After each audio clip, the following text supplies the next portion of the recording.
дополнительные задания, дополнительные отчеты. Мы считаем, что это нельзя допускать, поэтому департаменты по обеспечению качества, они будут как раз следить за тем, чтобы отчетностей в этом плане никаких не было.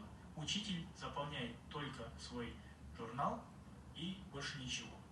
Никакой отчетности не должно быть. В том числе и отделы образования должны запрашивать отчеты у школ, и таким образом мы должны избавиться от этой бюрократии. Теперь, что касается привычных нам всем расписаний занятий. Но в связи с тем, что мы говорим о том, что у нас онлайн-занятий как таковых уже нет, у нас в привычном таком понимании жестких расписаний учебных тоже нет.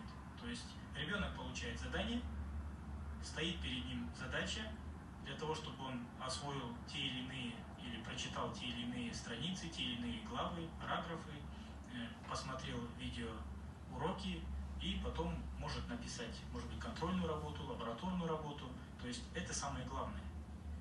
И поэтому в данном случае такое решение есть, и это решение закреплено в соответствующих документах Министерства образования и науки, и мы хотели бы обратиться к нашим коллегам и строго выполнять принятые решения.